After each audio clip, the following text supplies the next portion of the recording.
అడ్డగోలుగా అవినీతికి పాల్పడి తీరా అది బయటపడేసరికి తమదేం లేదు, అంతా తమ వద్ద పనిచేసేవారే చేశారంటూ బుకాయించి తప్పించుకోవటానికి మాజీ మంత్రి పేర్ని నాని చేస్తున్న ప్రయత్నాలు ఫలించేలా లేవు.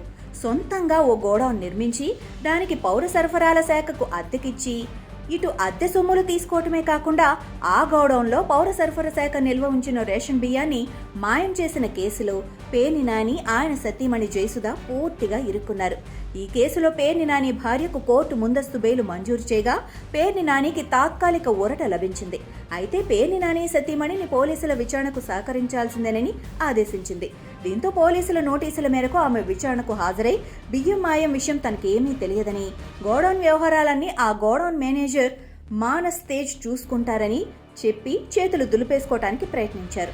ఈ కేసు వ్యవహారం వెలుగులోకి వచ్చినప్పటి నుంచి పేర్ని నాని కూడా దాదాపుగా ఇవే మాటలు చెబుతున్నారు. గోడౌన్ వ్యవహారాలను రోజువారీగా చూసుకునే తీరిక తనకు కానీ తన భార్యకు కానీ లేదని, ఉద్యోగులకే ఆ బాధ్యత అప్పగించేశామని చెప్పుకొస్తున్నారు. నిజమే, గోడౌన్ వ్యవహారాలన్నీ మేనేజర్ చూసుకుంటే మరి మాయమైన బియ్యానికి సంబంధించి పెనాల్టీ సొమ్ము నాని కుటుంబం ఎందుకు చెల్లించినట్టు? ఈ ప్రశ్నకు సరైన సమాధానం చెప్పలేక పేర్ని నాని మీడియా సమావేశంలో తడబడ్డారు. అయినా తమ తప్పు లేదని, అంతా మేనేజరే చేశాడని చెప్పుకోవటానికి, ప్రజలను పోలీసులను నమ్మించడానికి పేర్ని దంపతులు నానా తంటాలు పడుతున్నారు.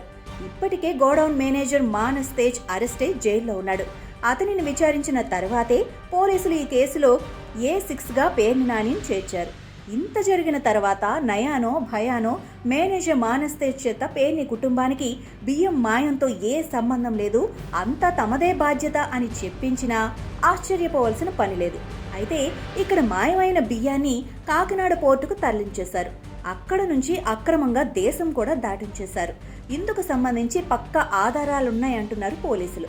అంతేకాదు, బియ్యం అమ్ముకున్న డబ్బులు మేనేజర్ మానస్ తేజ్ ఖాతాలోనే జమ అయ్యాయి. అయితే ఆయన ఖాతా నుంచి పేర్ని కుటుంబానికి బదిలీ అయ్యాయి. అది ఫోన్ పే ద్వారానే బదిలీ అయ్యాయి. ఇందుకు సంబంధించిన వివరాలు పోలీసులు సేకరించారు. అంతా మేనేజరే చేసి బియ్యం మాయం చేసి అమ్ముకుంటే ఆ సొమ్ములు పేర్ని కుటుంబానికి ఎందుకు చేరాయన్నది ఆయన సమాధానం చెప్పుకోవాల్సి ఉంటుంది. ఎంతగా తమ తప్పు లేదని, తామే పాపం ఎరుగము అంటూ నంగనాచి కబుర్లు చెప్పినా వారికి సొమ్ములు ముట్టినట్లు పోలీసులు స్పష్టమైన ఆధారాలు సేకరించడంతో పేర్ని నాని కానీ ఆయన భార్య కానీ ఈ కేసులోంచి తప్పించుకునే అవకాశాలు లేవని న్యాయ నిపుణులు అంటున్నారు. అయినా బియ్యం మాయం బాగోతం బయటపడిన తర్వాత కోర్టులో ముందస్తు బెయిల్ ఇచ్చే వరకు పేర్ని జయసుధ, పేర్ని నాని అజ్ఞాతంలోకి వెళ్లిపోవటమే ఈ వ్యవహారంలో తాము అమాయకులు కాదని తేటతెల్లం చేస్తోందని పరిశీలకులు విశ్లేషిస్తున్నారు.